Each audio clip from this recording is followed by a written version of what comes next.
If inflation is 2%, which has been the historical inflation number that we've seen here in the United States, not in the past few years, but historically around 2 to 3%, that means that your $1 million that you have sitting in the bank would be losing 2 to 3% of its buying power each and every year, assuming that your $1 million is not growing. If it's sitting in a traditional savings account that's paying out 0.01% interest, that means your $1 million is using 2 to 3% of its buying power. $20,000 to $30,000 worth of value each year that your $1 million is just sitting in the bank. Now, thankfully, today, there are some high interest savings accounts that you can consider saving your money in that will pay you way more than 0.01%. Some of these I've seen are now paying upwards of 4.5%, even close to 5% interest. But if the interest rate that you're getting from your savings is lower than what the inflation amount is, the real inflation amount, not just the reported inflation amount, because reported inflation doesn't really mean anything if your cost of living is going up significantly higher than that. What that means is if the CPI data, the inflation data says inflation's 4%, but your cost of living, your groceries, your housing costs, your living costs, your car costs are rising by 8% a year, the CPI number is irrelevant because your real inflation number is significantly higher than that. So if your cost of living, your inflation is rising higher than the interest rate that your bank is paying you, well, now your savings are losing value each and every day.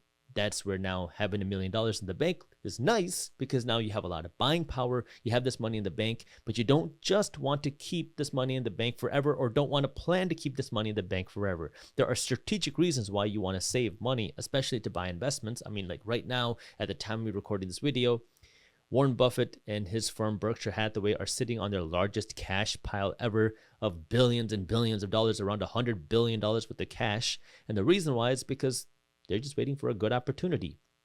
So yes, there are times to sit on cash. There are times to have more cash than others.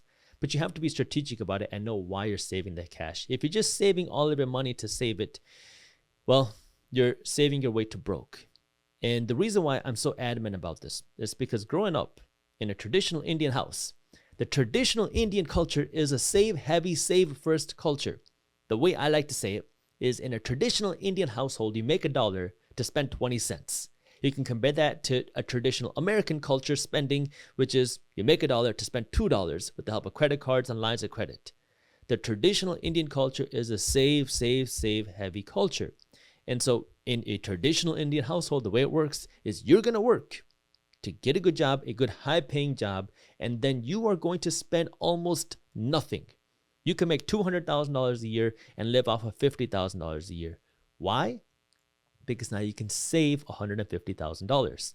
Now, you're going to live small, have a small home, have a small car, barely go on vacations, never take your kids to Disney World because you can just show them Disney World on Google. Why? That way now you can save this money. Now you might be thinking, well, there's got to be a reason why you save this money, right? Well, it depends.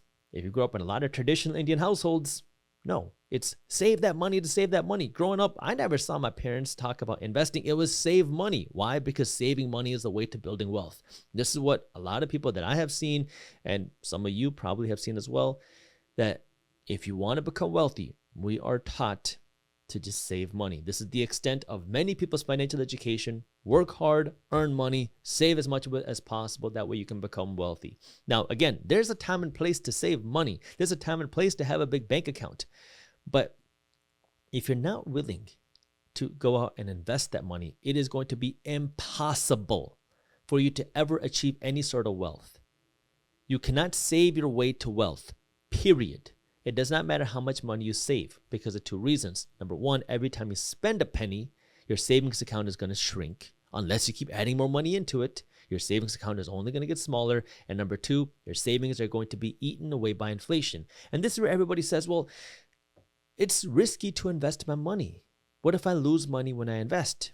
And that is possible. You will probably lose money when you invest. You will probably lose money at some point. Everybody does. The goal is to make way more than you lose, but you will probably lose money. But you have to compare that to saving. When you save your money, you are guaranteed to lose money. Not because your bank will guaranteed to go under, but because your savings accounts will lose value to inflation. And this is where you have to understand, if you truly want to become wealthy, you have to understand how wealth works in this economic system.